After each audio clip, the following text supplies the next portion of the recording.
अस्सलाम वालेकुम first year बेटे। Open your biology book page number 271। अपनी बुक आप लोग ओपन करेंगे। लास्ट लेक्चर में हमने टॉपिक स्टार्ट किया था मसल्स।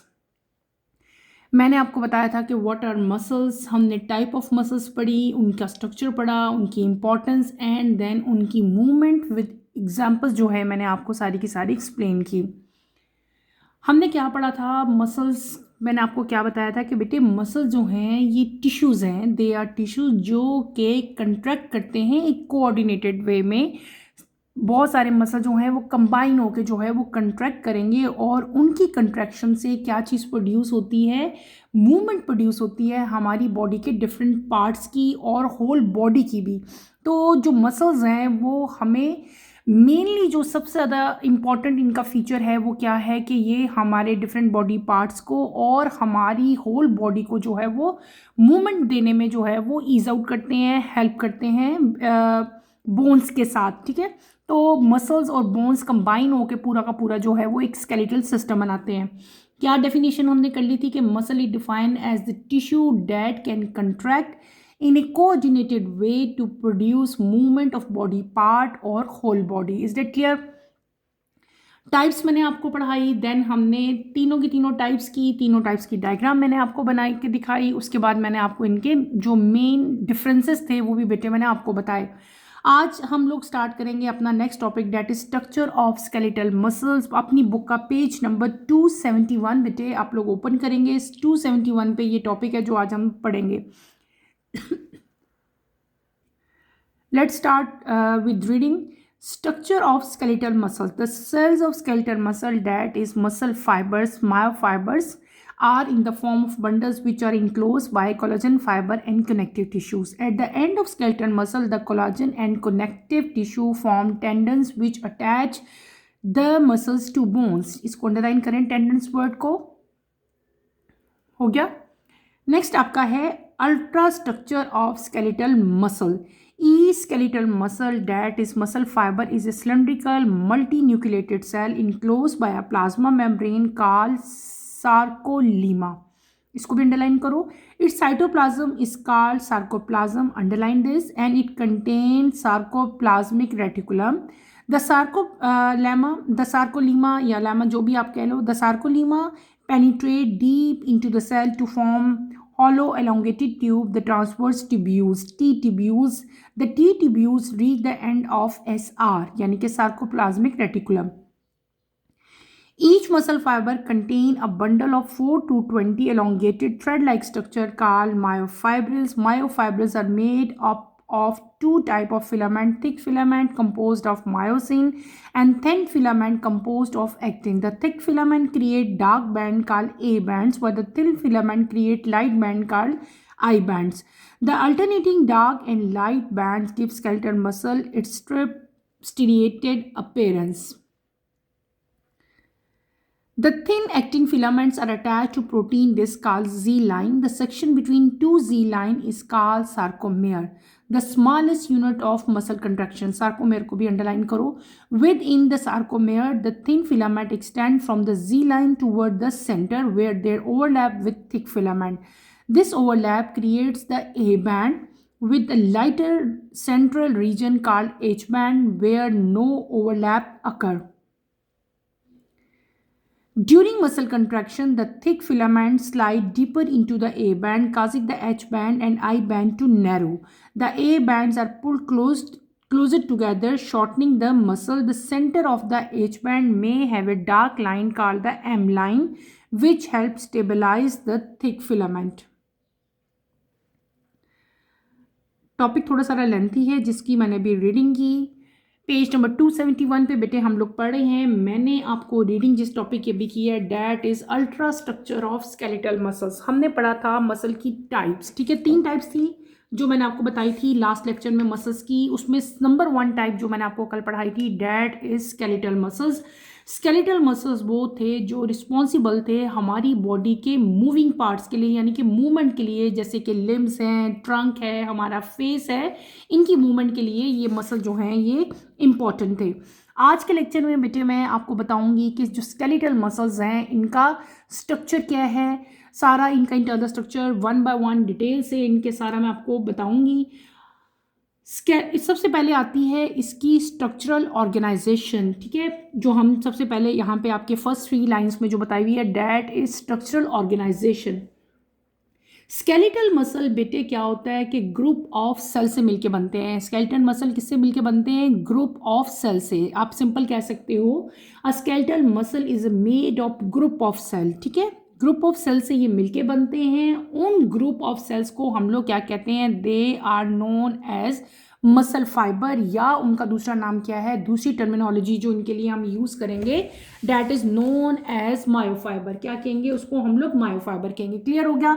आपकी बुक में ये लिखा भी हुआ है लेकिन इसको सही तरह से डिफाइन नहीं किया हुआ, इसको अंडरलाइन कर लो और यहाँ पे बुक ही के साइड पे लिख लो जो मैं आपको बता रही हूँ। मैंने आपको क्या बताया कि स्केलेटल मसल्स जो हैं they are made of group of cells. उन ग्रुप ऑफ सेल्स को जिनके साथ स्केलेटल मसल मिलके बनते हैं उनको हम लोग क्या कहते हैं? मसल फाइबर कहते हैं, या उनको हम लोग क्या कहते हैं? मायोफाइबर कहते हैं। अब बात करते हैं मायोफाइबर्स की। बेटे हर मसल जो है, हर मसल फाइबर या मायोफाइबर, मसल फाइबर कहूँ या मायोफाइबर कहूँ तो आपने कंफ्यूज नहीं होना, ये दोनों एक ही चीज़ है। हर मसल फाइबर जो है बेटे उसके अंदर बंडल्स ऑफ माइक्रोफाइब्रिल्स जो हैं वो प्रेजेंट होती हैं इन इट्स साइटोप्लाज्म। यानी कि आप यूं कह सकते हो कि हर मसल फाइबर के अंदर, जो हमने ऊपर पढ़ा कि जो स्केलेटल मसल के जो सेल्स हैं that is known as muscle fibre, मैं बात कर रही हूँ कि हर मसल फाइबर का जो साइटोप्लाज्म है बेटे उसके अंदर बंडल्स प्रेजेंट हैं। किस चीज़ के बंडल्स? मायोफाइब्रिल्स के। किसके? मायोफाइब्रिल्स के बंडल जो हैं वो यहाँ पे प्रेजेंट होंगे। दूसरी बात यहाँ पे अपने क्या याद रखनी है कि हर मायोफाइब्रिल, मैं आप क्या कह रही हूँ, हर मायोफाइब्रिल की बात हो रही है। हर मायोफाइब्रिल जो है बेटे वो 2 टाइप्स ऑफ मायोफिलामेंट से मिलके बनता है। किससे? 2 टाइप ऑफ मायोफिलामेंट। कौन कौन से? आपने 9th में भी पढ़ा था अगर आपको याद हो बेटे, एक्टिन एंड मायोसिन। याद आया? एक्टिन एंड मायोसिन यहाँ पे नहीं लिखा हुआ, लिख लो ताकि आपको याद रहे। नीचे लिखा हुआ है, मैंने ऊपर ही आपको बता दिया है। मैं दोबारा से हम मेन पॉइंट जो मैंने आपको बताया है मैं दोबारा से रिकॉल करती हूँ। हम पढ़ रहे हैं स्ट्रक्चरल ऑर्गेनाइजेशन किसकी? स्केलेटल मसल्स की, ठीक है। 1 by 1 कोई चीज़ मिसिंग है आपकी बुक में तो आप साथ साथ नोट करते जाएं। मैंने आपको क्या बताया कि स्केलेटल मसल जो हैं ये ग्रुप ऑफ सेल से मिलके बनते हैं। उन ग्रुप ऑफ सेल को हम लोग क्या कहते हैं? They are known as muscle fibre, या उनका जो दूसरी टर्मिनोलॉजी उनके लिए यूज़ होती है that is known as myofibres. फिर मैंने आपको बताया कि हर मसल फाइबर, अब हमने मसल फाइबर का पढ़ा ना, तो हर मसल फाइबर जो है बेटे उसमें बंडल्स ऑफ मायोफाइब्रिल्स प्रेजेंट होते हैं उसके साइटोप्लाज्म के अंदर। साइटोप्लाज्म के अंदर क्या प्रेजेंट होगा? Bundles of myofibrils. और हर मायोफाइब्रिल जो है वो 2 टाइप ऑफ माइक्रोफिलामेंट से जो है, सॉरी, मायोफिलामेंट से मिलके बनता है। There are 2 type of myofilament. कौन कौन से? Actin and myosin. Is it clear? ये हमने क्या पढ़ लिया? ये हमने पढ़ लिया structural organisation of skeletal muscle. Next हम चलते हैं what is the structure of muscle fibre, जो हमने ऊपर यहाँ पे पढ़ा ना, मसल फाइबर, ठीक है। अब मैं आपको बताऊंगी कि मसल फाइबर का स्ट्रक्चर क्या है। अब हम लोग मसल फाइबर का स्ट्रक्चर पढ़ने लगे हैं। आप जैसे अगर नोट लिख रहे हो तो आप लोग हेडिंग दोगे स्ट्रक्चर ऑफ मसल फाइबर की। हर स्केलेटल मसल जो है मैंने आपको बताया वो ग्रुप ऑफ सेल से मिलके बनता है। उन ग्रुप ऑफ सेल को हम लोग क्या कहते हैं? मसल फाइबर्स कहते हैं। ये चीज़ तो मैंने आपको पहले बता दी है। मसल फाइबर क्या होते हैं? मसल फाइबर बेटे सिलेंड्रिकल, यानी कि उनकी जो शेप है वो क्या है? सिलेंड्रिकल है। मल्टी न्यूक्लिएटेड है। मल्टी का मतलब होता है मैनी, यानी कि उनके अंदर बहुत सारे न्यूक्लियस जो हैं वो प्रेजेंट है। और ये जो मसल फाइबर हैं बेटे इनके इर्द गिर्द एक कवरिंग होती है, एक पूरी आउटलाइन है। किस चीज़ की आउटलाइन प्रेजेंट होती है बेटे? प्लाज्मा मेम्ब्रेन की आउटलाइन है, ठीक है। इंक्लोज्ड है, यानी कि ये बंद है किसके अंदर? प्लाज्मा मेम्ब्रेन के अंदर। और उस प्लाज्मा मेम्ब्रेन को हम लोग क्या कहते हैं? That is known as sarcolemma. क्या कहते हैं उसको? सेक्रोलीमा कहते हैं। इसको अंडरलाइन करो, that is known as sarcolemma. Clear हो गया? हमने क्या पढ़ा? कुछ न्यू टर्मिनोलॉजीज हैं इस टॉपिक में लेकिन इजी हैं, इसलिए आप लोगों को लग रहा होगा मैं बार बार रिपीट कर रही हूँ ताकि आप लोगों को बेटे अच्छी तरह से आप लोग अंडरस्टैंड कर लो कि मैं कहना क्या चाह रही हूँ, आपकी बुक में क्या लिखा हुआ है। हमने क्या पढ़ लिया? हमने पढ़ा कि हर स्केलेटल मसल जो है बेटे उसकी शेप क्या है? मैंने आपको बताई सिलेंड्रिकल शेप है। It consist of multi nucleated cell, यानी कि इसके अंदर मल्टीपल बहुत ज़्यादा न्यूक्लियस जो हैं वो प्रेजेंट है। और हर स्केलेटल मसल जो है, डेट इज मसल फाइबर की हम बात कर रहे हैं ना, मसल फाइबर जो है बेटे वो इनक्लोज्ड है किसके ज़रिए, प्लाज्मा मेम्ब्रेन के ज़रिए। और जिस प्लाज्मा मेम्ब्रेन के अंदर ये इनक्लोज होते हैं मसल फाइबर बेटे, उसको क्या कहते हैं, सार्कोलीमा कहते हैं। ये यहाँ पे लिखा हुआ है सार्कोलीमा। आगे हम बात करते हैं, पहले हमने इसका आउटलाइन, मैंने आपको इसकी स्ट्रक्चर मेन बता दिया। अब हम बात करेंगे साइटोप्लाज्म और एंडोप्लाज्मिक रेटिकुलम की। प्लाज्मा मेम्ब्रेन के अंदर ये दोनों चीज़ें प्रेजेंट होती है ना। तो जो बेटे मसल फाइबर का जो साइटोप्लाज्म होता है ना, जैसे हमने सेल का साइटोप्लाज्म पढ़ा था, इसी तरह मसल का जो साइटोप्लाज्म होता है बेटे उसको क्या कहते हैं, डेट इज नोन एज, आपने याद रखना है, उसको कहते हैं सार्कोप्लाज्म। जैसे साइटोप्लाज्म वर्ड है ना, तो जब हम मसल्स की बात करेंगे, जो मसल का साइटोप्लाज्म होगा उसको हम लोग क्या कहेंगे, सार्कोप्लाज्म कहेंगे। इसको अंडरलाइन करो, सार्कोप्लाज्म। और सार्कोप्लाज्म के अंदर क्या चीज़ प्रेजेंट होती है, इसके अंदर प्रेजेंट होते हैं एंडोप्लाज्मिक रेटिकुलम। और जब हम मसल्स की बात करते हैं तो मसल के केस में उसके एंडोप्लाज्मिक रेटिकुलम के लिए हम क्या वर्ड यूज़ करेंगे, हम यूज़ करेंगे सार्कोप्लाज्मिक। पहले क्या था, एंडोप्लाज्मिक ना, लेकिन आप अपने एंडो की जगह क्या लिख लेना है, सार्कोप्लाज्मिक लिख लेना, बाकी चीज़ वही रहेगी, endoplasmic reticulum, sarcoplasmic reticulum. Clear हो गया। देखो मैंने क्या बताया, कॉमन सी चीज़ है, आउटलाइन है। आउटलाइन को हमने क्या नाम दिया, वो अब हमने प्लाज्मा मेम्ब्रेन नहीं कहा, बल्कि क्या कह दिया, सार्कोलीमा कह दिया। सार्कोलीमा के अंदर क्या है, साइटोप्लाज्म है, लेकिन हमने साइटोप्लाज्म नाम नहीं दिया, उसको क्या नाम दे दिया, सार्कोप्लाज्म। ठीक है।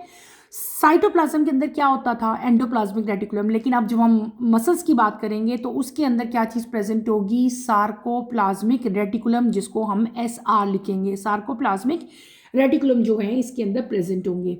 नेक्स्ट जो यहाँ पे हमारे पास न्यू जो आएगा structure, that is known as T tubule. क्या कहते हैं, हम अब किसके बारे में पढ़ेंगे, टी टिब्यूल के बारे में। सार्कोलीमा, जो सार्कोलीमा हम पढ़ रहे थे, सार्कोलीमा क्या है, आउटर मोस्ट लेयर है, यानी कि प्लाज्मा मेम्ब्रेन है मसल की, सार्कोलीमा। सार्कोलीमा जो है वो बेटे सेल के अंदर डीपली पेनिट्रेट होती है। क्या डीपली पेनिट्रेट होती है, सेल के अंदर तक गई होती है। और ये क्या करती है, ये हालो यानी कि अंदर से जो खाली हो एलोंगेटेड ट्यूब्स बनाती है। क्या बनाती है, एलोंगेटेड ट्यूब्स लाइक स्ट्रक्चर बनाएगी। इन ट्रांसवर्स जो ट्यूब्यूल्स होंगी, इन ट्यूब्यूल्स को हम लोग क्या कहते हैं, टी ट्यूब्यूल्स कहते हैं। क्या कहते हैं, टी ट्यूब्यूल्स, यानी कि ट्रांसवर्स ट्यूब्यूल्स कहते हैं। तो ट्रांसवर्स ट्यूब्यूल्स की एब्रीविएशन हमने क्या लिख ली, टी ट्यूब्यूल्स। और टी ट्यूब्यूल जो है वो कहाँ तक जाएंगी, मैंने आपको कहा था ना पेनिट्रेट हो रही हैं डीपली, तो ये पेनिट्रेट होके जाएंगी एंड ऑफ सार्कोप्लाज्मिक रेटिकुलम की तरफ। क्लियर। मैंने आपको क्या बता दिया कि सार्कोलीमा जो है बेटे वो पेनिट्रेट करेगा डीप इनटू द सेल और to form hollow elongated tubes. और उन ट्यूब्स को हम लोग क्या कहते हैं, ट्रांसफर ट्यूब्यूल्स कहते हैं, और या टी ट्यूब्यूल्स कहते हैं। और जो टी ट्यूब्यूल्स हैं ये कहाँ तक जाती हैं बेटे, they reach to the end of sarcoplasmic reticulum. Clear हो गया। उसके बाद हम पढ़ेंगे बेटे नेक्स्ट आपकी चीज जो टॉपिक आएगा, that is known as structure of myofibril. अब हमने स्ट्रक्चर पढ़ना है किसका, मायोफाइब्रिल का। मायोफाइब्रिल क्या था, हमने बताया था, मैंने आपको शुरू में बताया था बेटे कि मायोफाइब्रिल्स जो हैं जो मसल फाइबर्स होते हैं, मसल फाइबर के अंदर बंडल्स प्रेजेंट होते हैं। किसके बंडल्स प्रेजेंट होते हैं, मैंने आपको पहले बता दिया था, मायोफाइब्रिल के। ठीक है। मायोफाइब्रिल के बारे में मैं आपको डिटेल से बता रही हूँ। मायोफाइब्रिल जो है ये किससे मिलके बनती है, मायोफाइब्रिल मिलके बनती है मायोफिलामेंट से। किससे, मायोफिलामेंट से, ये लिखा हुआ है। ठीक है। और there are two type of myofilament, myofilament की दो टाइप्स होती हैं। There are two type of myofilament. ठीक है, ये बात आपने याद रखनी है। और बेटे जो मायोफिलामेंट्स होती हैं बेसिकली इनका जो स्ट्रक्चर है थ्रेड लाइक स्ट्रक्चर होता है। क्या स्ट्रक्चर होता है, थ्रेड लाइक स्ट्रक्चर होता है। हर मसल फाइबर के अंदर 44 से लेकर 20 जो है एलोंगेटेड थ्रेड लाइक स्ट्रक्चर जो है प्रेजेंट होते हैं, किसके, मायोफाइब्रिल्स के। दोबारा रिपीट करती हूँ, मैं आपको जो स्ट्रक्चर पढ़ा रही हूँ अभी, जो मैं समझा रही हूँ, that is known as myofibril. हम क्या पढ़े हैं, हम पढ़े हैं मायोफाइब्रिल। हर मसल फाइबर के अंदर बेटे बंडल्स प्रेजेंट होते हैं। उनका नंबर कितना है 4 to 20 elongated thread like structure जो हैं वो प्रेजेंट होते हैं हर मसल फाइबर के अंदर। उस स्ट्रक्चर को हम लोग क्या कहते हैं, that structure is known as myofibril. Myofibril की समझ आ गई। अगर डेफिनेशन आती है तब भी आपने यही राइट करनी है कि each muscle fibre contain a bundle of 4 to 20 elongated thread like structure that is known as myofibril. आगे आता है स्ट्रक्चर ऑफ मायोफाइब्रिल। मायोफाइब्रिल बेटे two type of myofibril basically जब हम बात करेंगे ना कि वो किससे मिलके बना है, तो मायोफाइब्रिल जो है वो मायोफिलामेंट से मिलके बनता है। किससे मिलके बनता है, मायोफिलामेंट से। There are two type of myofilament. Myofilament की दो टाइप्स होती हैं, एक है थिक फिलामेंट और एक हमारे पास होती हैं थिक फिलामेंट्स। ठीक है, मैंने क्या कहा, दो टाइप की यहाँ पे हमारे पास फिलामेंट्स आएंगी, एक होंगी थिक और एक होंगी थिन। इससे पहले 9th क्लास में भी आप लोग पढ़ चुके हो, तब हमने सिंपल थिक और थिन नहीं कहा था, तब हमने क्या कहा था, दो टाइप के यहाँ पे आपके पास जो हैं वो मायोफिलामेंट आएंगे। कौन कौन से बेटे, एक होंगे मायोसिन और एक होंगे एक्टिन। ये लिखा हुआ है मायोसिन एंड एक्टिन, ये पहले भी हम पढ़ चुके हैं 9th क्लास में। मैंने दो तरह की फिलामेंट बताई है। अब हम पहली फिलामेंट को मैं आपको बता रही हूँ। जो फर्स्ट फिलामेंट है वो बेटे थिक होती है और वो क्या क्रिएट करती है, वो क्रिएट करती है डार्क बैंड्स, यानी कि जो बैंड्स बनेंगे वो डार्क इन कलर होंगे, डार्कर होंगे। उन डार्क कलर के बैंड्स को हम लोग क्या कहते हैं, ए बैंड्स कहते हैं। क्या कहते हैं, ए बैंड्स कहते हैं। और जो थिक फिलामेंट है इट कंपोज्ड ऑफ मायोसिन, और जो थिन फिलामेंट्स है वो क्या किसके बने होते हैं, वो बने होते हैं एक्टिन के। एक्टिन और myosin they are protein in nature. और दूसरी चीज क्या है, थिन फिलामेंट है। थिन फिलामेंट जो हैं बेटे ये लाइट बैंड होते हैं और इनको हम लोग क्या कहते हैं, they are known as I band. थोड़ा सारा न्यू चीज़ है इसलिए शायद आपको कंफ्यूजिंग लग रही है, दोबारा से बता रही हूँ। हमने क्या पढ़ा, जो हम अभी पढ़े हैं, that is myofibril. What is myofibril, मैंने आपको बताया कि हर muscle fibre contain 40 to 20 elongated thread like structure. उस थ्रेड लाइक स्ट्रक्चर को हम लोग क्या कहते हैं, मायोफाइब्रिल कहते हैं। मायोफाइब्रिल किसका बना होता है, myofibril is made up of myofilament. There are two type of myofilament. Myofilament की टू टाइप्स हैं हमारे पास। एक हमारे पास आती हैं थिक फिलामेंट और एक हमारे पास आती हैं थिन फिलामेंट। ठीक है, थिक फिलामेंट जो हैं दे क्रिएट डार्क बैंड्स, ये डार्क बैंड बनाती हैं, डार्क बैंड क्रिएट करती हैं। इनको हम लोग क्या कहते हैं, ए बैंड्स कहते हैं। और थिक फिलामेंट जो है वो किसकी मिलके बनती हैं, they are composed of myosin. दूसरी टाइप जो फिलामेंट की है हमारे पास, डेट इज नोन एज उसको हम लोग कहेंगे थिन फिलामेंट। पहले वाली को हमने क्या कहा था, थिक फिलामेंट। दूसरी वाली को हम क्या कहेंगे, थिन फिलामेंट।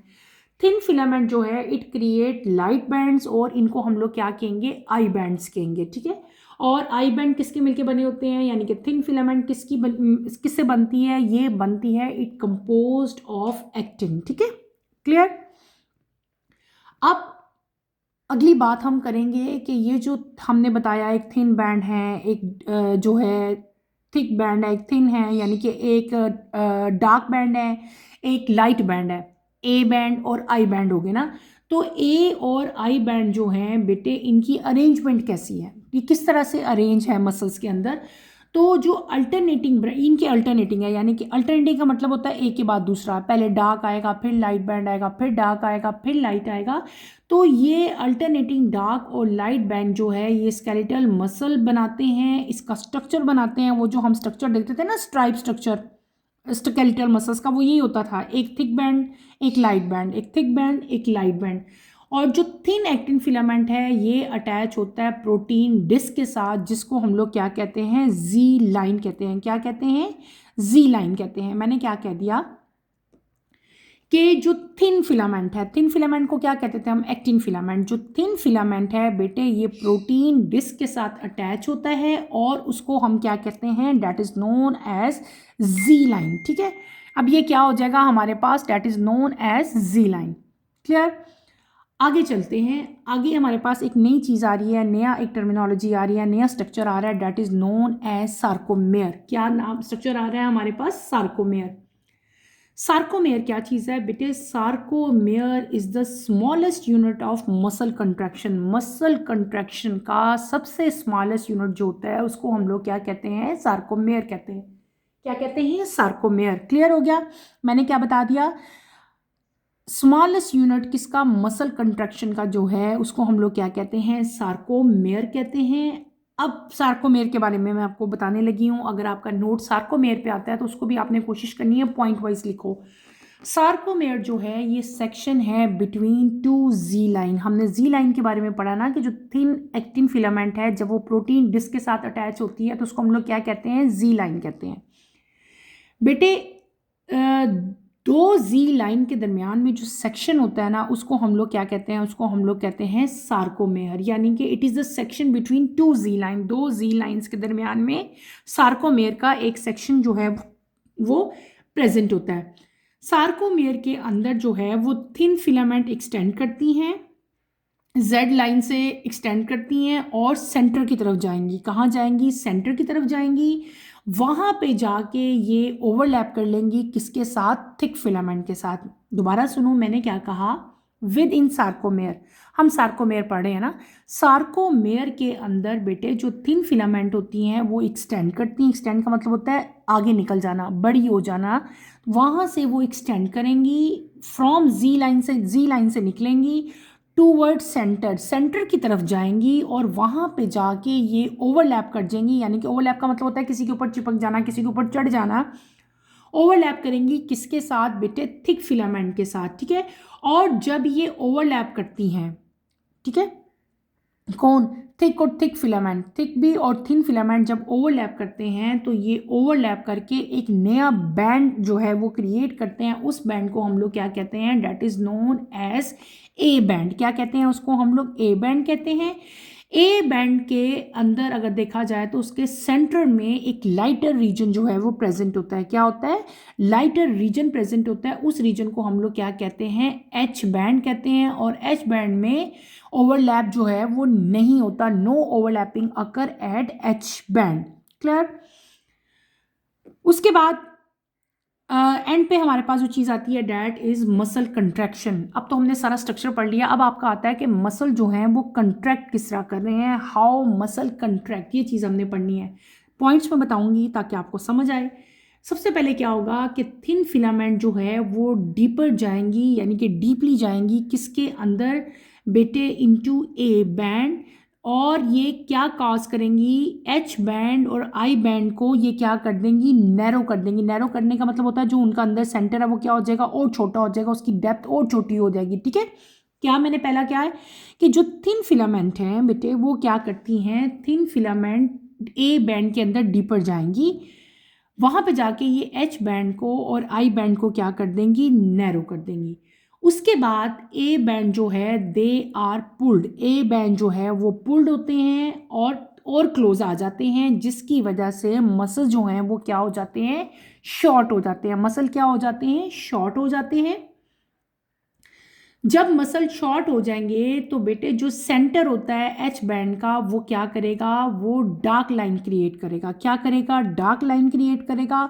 उस डार्क लाइन को हम लोग क्या कहते हैं, एम लाइन कहते हैं। क्या कहते हैं, एम लाइन कहते हैं। एम लाइन का मेन फंक्शन क्या है कि ये थिक फिलामेंट्स को स्टेबलाइज करता है। क्या करता है, थिक फिलामेंट को स्टेबलाइज करता है।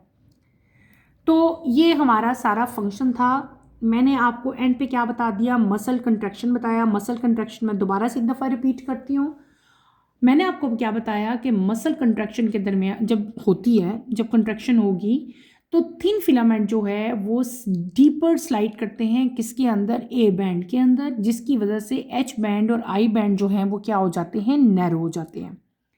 उसके बाद ए बैंड जो है ये क्लोजर जो है वो होता है, जिसकी वजह से मसल जो हैं वो शॉर्ट हो जाते हैं, शॉर्टन हो जाते हैं।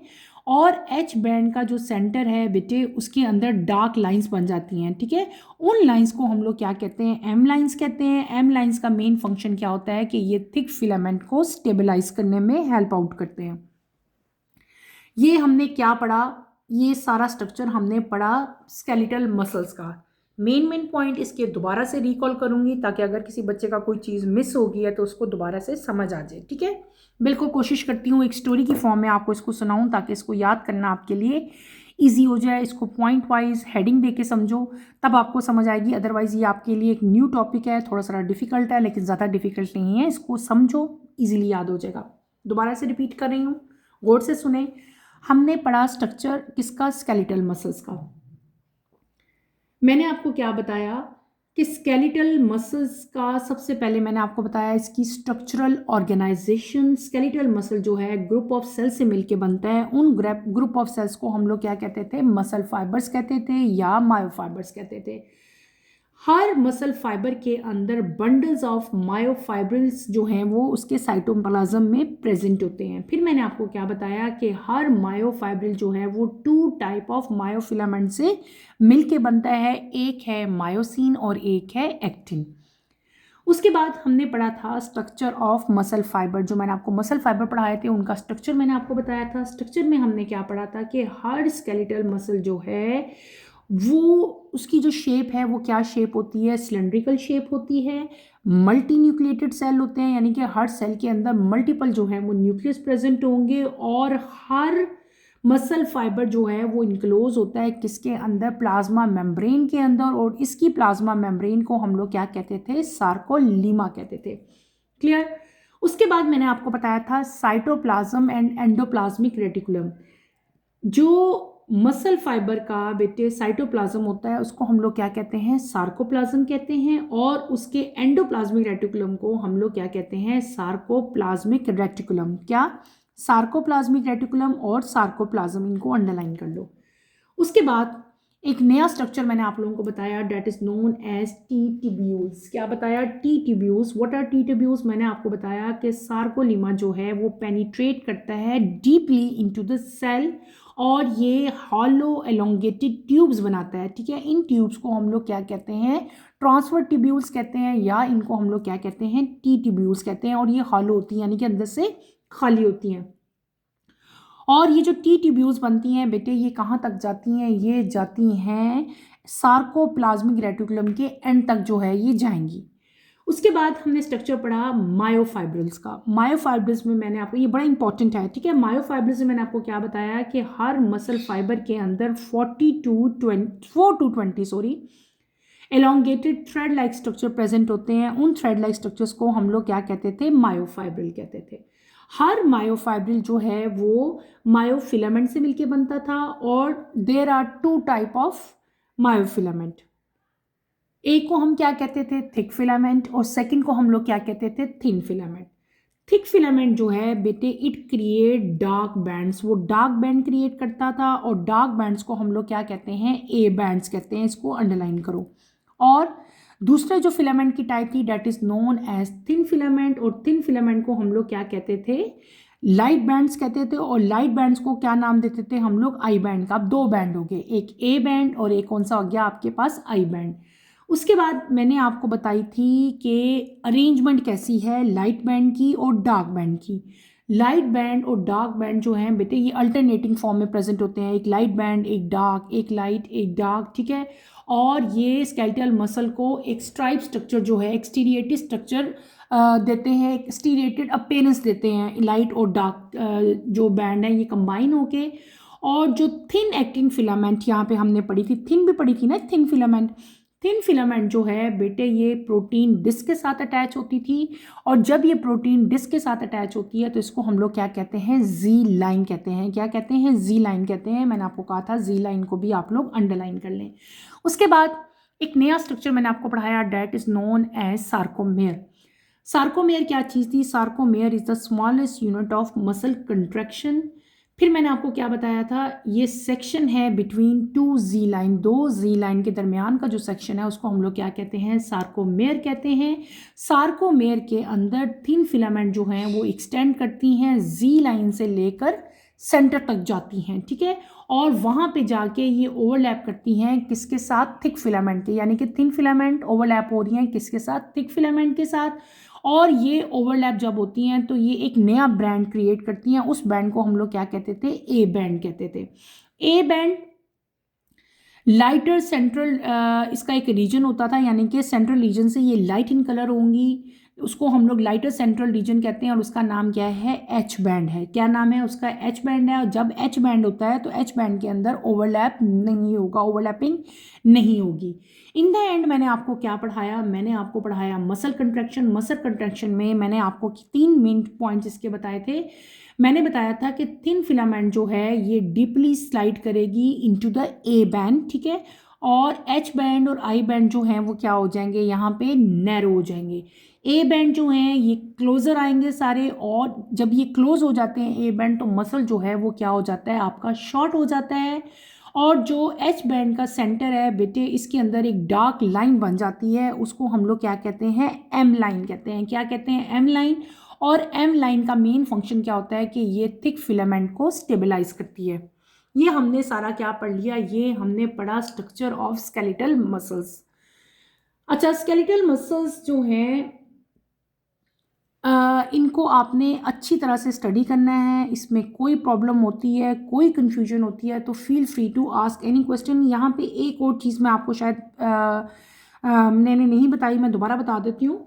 स्ट्रक्चर ऑफ स्केलेटल मसल में जो बेटे स्केलेटल मसल की जब हम अपेयरेंस देखेंगे ना, जो इसकी अपेयरेंस होती है देखने में ये कैसे लगता है, तो स्केलेटल मसल में हमारे पास मसल फाइबर आएंगे या मायोफाइबर्स आएंगे, ये प्रेजेंट होते हैं in the form of bundle, ठीक है, in the form of bundle present होते हैं। और इसको इनक्लोज किया होता है किसने, कोलाजन फाइबर ने और कनेक्टिव टिश्यूज ने, ठीक है। ये हम पहले भी स्केलेटल मसल में पढ़ चुके हैं कि यहाँ पे कनेक्टिव टिश्यूज आते हैं, कोलाजन फाइबर्स आते हैं, और कोलाजन फाइबर्स और कनेक्टिव टिश्यू जो हैं ये कंबाइन होकर एक स्ट्रक्चर बनाएंगे, दे फॉर्म क्या, टेंडन्स। और टेंडन्स का मेन काम क्या होता है, ये मसल्स को बोन के साथ अटैच करते हैं। इसको अंडरलाइन करो, दे फॉर्म टेंडन्स, इसको अंडरलाइन करें। टेंडन्स क्या है, टेंडन्स वो स्ट्रक्चर है, हर स्केलेटल मसल के एंड पे टेंडन प्रेजेंट होते हैं, और टेंडन्स का मेन फंक्शन क्या होता है कि ये मसल्स को बोन के साथ अटैच करते हैं। यानी कि स्केलेटल मसल के एंड पे क्या चीज़ प्रेजेंट है, कोलाजन एंड कनेक्टिव टिश्यूज।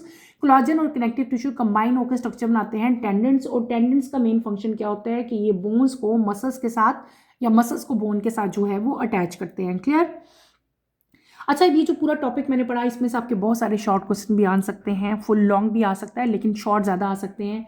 जैसे कि आपके आ सकता है what is you meant by tendon, ठीक है, मसल फाइबर का स्ट्रक्चर लिखें, मायोफाइबर का स्ट्रक्चर लिखें, what are T tubules, what are sarcomere, ठीक है, अरेंजमेंट कैसी है डार्क और लाइट बैंड की, ठीक है, एम लाइन क्या है, एच बैंड क्या है, जेड लाइन क्या है, actin A band, I band. तो ये शॉर्ट क्वेश्चन आंसर्स भी इसमें से बहुत ज़्यादा आ सकते हैं। इसको अच्छी तरह से स्टडी करो। इस पूरे स्ट्रक्चर में कोई प्रॉब्लम है, कोई कन्फ्यूजन है तो feel free to ask any question. इंशाल्लाह आई विल ट्राई कि मैं आपको दोबारा से इसको एक्सप्लेन करूं। यहीं पे अपना टॉपिक बेटे मैं ख़त्म करूंगी, और जो इसका अल्ट्रा स्ट्रक्चर है उसको इंशाल्लाह मैं कल वाले टॉपिक में आपको सारा का सारा डिटेल से बताऊंगी। आज के लिए इतना ही काफ़ी है। कमिंग लेक्चर की नोटिफिकेशन के लिए आप चैनल को शेयर करें, लाइक करें और सब्सक्राइब करें, और मुझे यहीं पे इजाज़त दें। इंशाल्लाह नेक्स्ट लेक्चर में आपसे दोबारा मुलाकात होगी। टिल देन अल्लाह हाफिज़। फर्स्ट ईयर टेक केयर बेटे, अपना ख्याल रखिएगा। अल्लाह हाफिज़।